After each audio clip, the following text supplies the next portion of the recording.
فضائل درود میں ملتے ہیں اور درود پاک کب کب کیسے کیسے کام آتا ہے، یقیناً جب جب پڑھتے ہیں تو ایمان تازہ ہو جاتا ہے۔ ایک بڑی پیاری حدیث جو میرے شیخ طریقت امیر اہل سنت نے ایک بڑی پیاری کتاب لکھی ہے، میں آپ کو ریفر بھی کروں گا کہ وہ بکلٹس ضرور حاصل کریں، اربعین عطار کے نام سے، جس میں آپ نے مختلف حدیثوں کو جمع کیا ہے۔ اربعین عطار کا والیوم نمبر 2 ہے، قسط نمبر 2 ہے، اور اس کا پیج نمبر 16 اور حدیث پاک نمبر بھی 16 ہے۔ دا بیوٹیفل حدیث۔ میں اگر اس حدیث کو بیان کرنے سے پہلے اگر ایک کوسچن کر لوں کہ ہم میں سے کون کون چاہتا ہے کہ اللہ پاک میرے دل کو روشن فرما دے؟ یقیناً ہر کوئی چاہتا ہے۔ کون مسلمان ہوگا جو نہ چاہے کہ میرا دل نورانی ہو جائے، میرا دل روشن ہو جائے؟ But what is the way to make your heart enlighten? کیسے ہمارا دل روشن ہوگا، کیسے نورانی ہوگا؟ تو آئیے انہی سے پوچھ لیتے ہیں جن کا دل رب نے نورانی بنایا ہے، جن کا دل کیسا تھا، مبارک دل کہ جس کو ایک بار نہیں، آپ کی حیات طیبہ میں 4 بار آپ کے دل مبارک میں نور کو داخل کیا گیا، سینے کو کھولا گیا۔ شق صدر جو ہے یہ نبی پاک کا معجزہ ہے۔ اور دل اقدس کیسا ہے کہ اعلیٰ حضرت لکھتے ہیں نا کہ تو جو چاہے تو ابھی میل میرے دل کے دھلیں، تو جو چاہے تو ابھی میل میرے دل کے دھلیں، کہ خدا دل نہیں کرتا کبھی میلا تیرا۔ وہ آقا فرما رہے ہیں، وہی فارمولہ دے رہے ہیں کہ دل روشن کیسے ہو سکتا ہے۔ ویری شارٹ اینڈ سویٹ حدیث پاک۔ نبی پاک فرماتے ہیں من اکثر الصلاۃ علی نور اللہ قلبہ، جو مجھ پر زیادہ درود شریف پڑھے گا اللہ عز و جل اس کا دل روشن فرما دے گا۔ یعنی کمال کا وظیفہ ہے کہ کتنے فوائد ہیں۔ اگر درود پاک کے کبھی بیٹھ کے لسٹ ڈاؤن کرے نا کہ کتنی برکتیں درود پاک کی، تو آپ کو شاید لسٹ بنتی چلی جائے گی۔ دنیا میں، آخرت میں، قیامت میں کون سا فائدہ ہے جو آپ چاہتے ہیں اور وہ درود پاک میں نہیں ہے؟ میں ایک چھوٹی سی سمری بیان کر دیتا ہوں۔ نیو ایئر ریزولوشنز پر بڑی بات ہوتی ہے کہ جناب یہ سال آپ کیسا گزارنا چاہتے ہیں، زندگی میں کیا بدلاؤ لانا چاہتے ہیں۔ تو لیٹس سٹارٹ فرام درود پاک، کیونکہ اگر میرا دل ہی روشن ہو جائے تو اس سے اچھا فیصلہ کیا ہوگا؟ دل ہی نورانی ہو جائے تو اس سے اچھا ڈیسیژن کیا ہوگا؟ تو اب ذرا اگر ہم کبھی، میں آپ کو ایک سوال کرنا چاہوں گا کہ کبھی بھی فارغ بیٹھے ہو نا تو ایک لسٹ بنائیں کہ what will you want in this دنیا at the time of death and at the time of hereafter, اور ان ہیئر آفٹر۔ آپ دنیا میں کیا چاہتے ہیں، مرتے وقت کیا چاہتے ہیں، اور آخرت میں کیا چاہتے ہیں؟ ایک مسلمان ہونے کی حیثیت سے کبھی آپ لسٹ ڈاؤن کیجئے گا جو آپ کی خواہشیں، کیوں سمجھ لیں گلدستہ آپ کی طرف بڑھاتا ہوں، ہر جملے پر آپ سبحان اللہ بھی اللہ کے ذکر کی نیت سے کہتے جائیے گا تو انشاءاللہ جنت میں درخت بھی لگتا جائے گا۔ آپ اگر چاہتے ہیں کہ آپ کی عزتوں میں اضافہ ہو تو درود پاک پڑھیے۔ آپ چاہتے ہیں کہ آپ کی روزی میں برکت آ جائے، اب درود پاک پڑھیے۔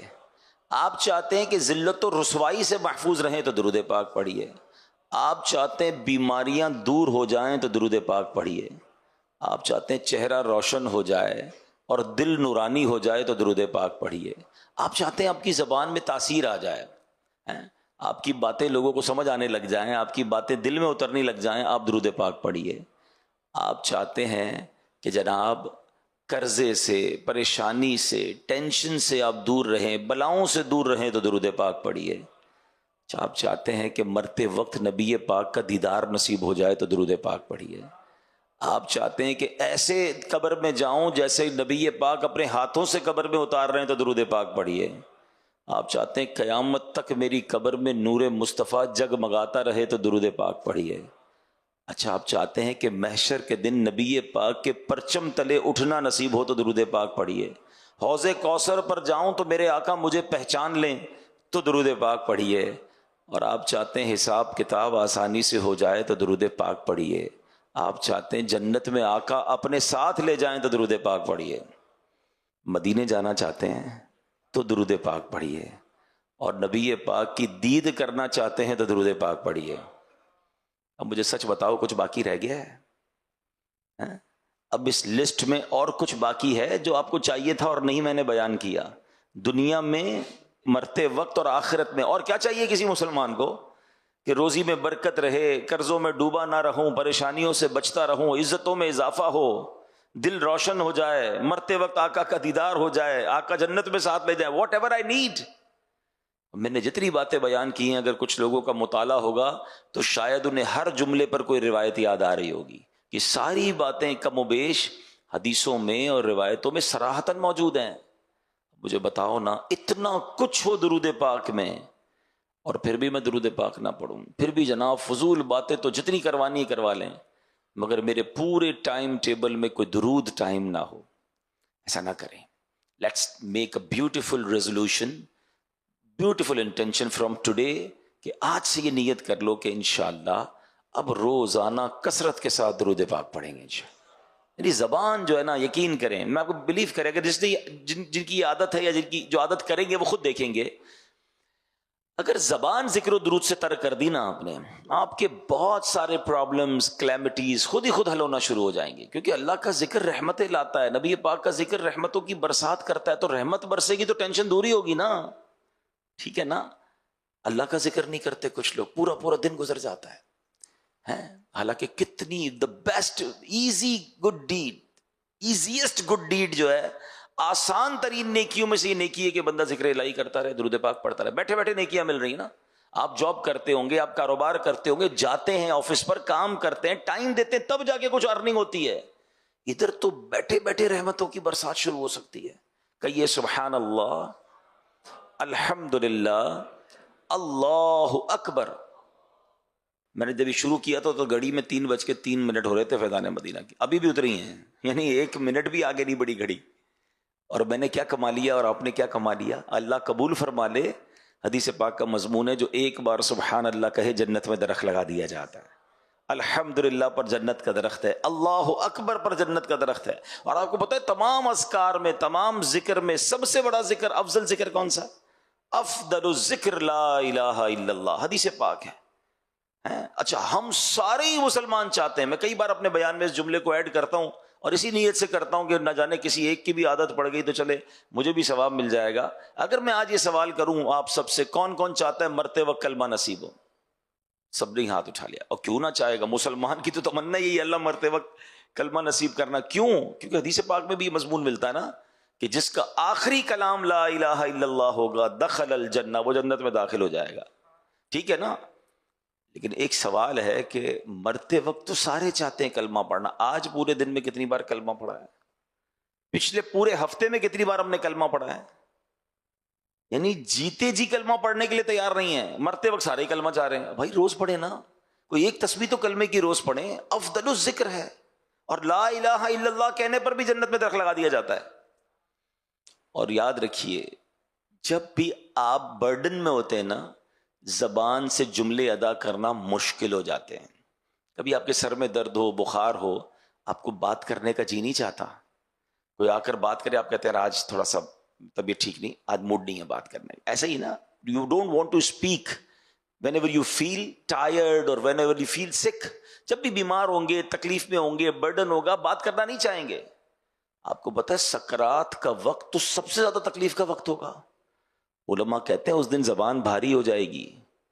اپنی زبان کو کلمے کا عادی بناؤ تاکہ سکرات کے وقت بھی کلمہ نکل جائے، زبان سے ادا ہو جائے. تو let's make a beautiful intention. آج نیت کر لیں کہ انشاءاللہ اب روزانہ اللہ اور اس کے رسول کا ذکر کروں گا انشاءاللہ. اور اس کے لیے وقت نکالیں، صرف نیت سے کام نہیں ہوگا. You have to make your schedule. اب آپ کہیں حضرت بزی لائف ہے، الگ سے ٹائم کہاں سے نکالیں؟ آپ اپنے ٹائم کے اندر ہی ٹائم نکال سکتے ہیں. بہت سارے ایسے ٹائم ہوتے ہیں جو فارغ ہوتے ہیں. آپ ڈرائیو کرتے وقت فارغ ہوتے ہوں گے، آپ ٹریول کرتے وقت آپ کی ظاہر ہے اس وقت کوئی ایکٹیویٹی تو نہیں ہے نا، اس وقت ذکر کر لیں. آپ پلان کر لیں کہ جب بھی ٹریول کروں گا میری زبان درود پاک پڑے گی، ذکر اللہ کرے گی. تسبیح جیب میں رکھنا شروع کر دیں، گاڑی میں رکھنا شروع کر دیں. جب بھی واک کریں تو واکنگ ٹائم کو ذکر درود ٹائم بنا دیں. مزے کو مزہ آ جائے گا، آپ حیران ہو جائیں گے اتنے سارے ذکر اور اتنے سارے درود پڑھ لیں گے آپ. بس بات یہ کہ ذہن بننے کی دیر ہے کہ یار میں یہ چنک آف ٹائمز جو ہیں اس کو یوز کروں. آئیے میں آپ کو ایک بڑا کمال کا ایمان افروز واقعہ سناتا ہوں، اور یقین کریں یہ ہسٹوریکل واقعہ ہے، مگر اس میں آپ کو اسلام کی وسعت، نبی پاک علیہ الصلوۃ والسلام کا بڑا دل، اور پھر سبحان اللہ میرے رب کی رحمت کیسی ہے، یہ سب باتیں آپ کو اس واقعے سے سیکھنے کو ملیں گی. پہلے تو یہ آپ کو یاد ہونا چاہیے کہ سرکار دو عالم صلی اللہ تعالی علیہ وسلم کے ایک بڑے ہی پیارے چہیتے صحابی اور چچا، وہ کون ہیں؟ حضرت حمزہ رضی اللہ تعالیٰ امیر طیبہ، ٹھیک ہے نا، جو گئے مدینہ شریف تو سید الشہداء رضی اللہ تعالیٰ عنہ کی مزار پر حاضری دی ہوگی جبل احد پر. تو سید الشہداء سیدنا حمزہ رضی اللہ تعالیٰ عنہ کو جس نے شہید کیا، ٹھیک ہے، اس کا نام تھا وحشی. وہ ایک حبشی غلام تھے اور ان کو آرڈر دیا تھا ایک خاتون نے کہ آپ نے جا کر حضرت حمزہ کو ٹارگٹ کر کے آپ نے شہید کرنا. ان کو اس خاتون کو بدلہ لینا تھا بدر کا. بدر کے مارکے میں حضرت حمزہ کے ہاتھوں بہت سارے غیر مسلم ہلاک ہوئے تھے، تو اب اس کا ریونج تھا. لیکن اس ریونج میں ایک اور کام ہوا کہ حضرت حمزہ کو شہید کرنے کے بعد معاذ اللہ آپ کے جسم کو کاٹا گیا اور آپ کے جگر کو بھی چبایا گیا. اور یہ نبی پاک علیہ الصلوۃ والسلام کے لیے بہت تکلیف دہ تھا. ایک تو پیارے آقا بہت کلوز تھے حضرت حمزہ رضی اللہ تعالیٰ سے، اور پھر جب یہ معاملہ ہوا تو آپ بڑی غمگین ہو گئے. بہت آنسو نبی پاک کی آنکھوں سے بہے اور نبی پاک بہت یاد فرماتے. اتنا پیار تھا کہ پیارے آقا علیہ الصلوۃ والسلام کونین کے والی ہوتے ہوئے کم و بیش ہر ہفتے حضرت حمزہ رضی اللہ تعالیٰ عنہ اور شہداء احد کی مزار پر کرم فرمانے کے لیے تشریف لاتے تھے. ابھی آپ غور کریں کہ نبی پاک کسی کی قبر پر چلے جائیں تو پھر اس پر رحمتوں کی برسات کا عالم کیا ہوگا. تو اتنا کلوز ریلیشن، لیکن وسعت قلبی، معافی اور درگزر اور اسلام سے محبت دیکھیں. اچھا یاد رہے کہ اس خاتون نے بھی، وحشی نے بھی پھر اسلام قبول کر لیا. اب یہ دونوں صحابی ہیں تو اب ہم ان کے بارے میں کوئی مائنس بات نہیں کریں گے. جب اللہ رسول نے معاف کر دیا تو ہم کون ہوتے ہیں بات کرنے والے؟ مگر میں بتانے کے لیے کہہ رہا ہوں کہ کتنا بڑا معاملہ تھا یہ. لیکن ہوا کیا کہ نبی پاک علیہ الصلوۃ والسلام نے اپنا ایک قاصد بھیجا، اپنا ایک نمائندہ بھیجا. کس کے پاس؟ وحشی کے پاس، جو اس وقت ایمان نہیں لائے تھے، کہ وحشی کو جا کر اسلام کی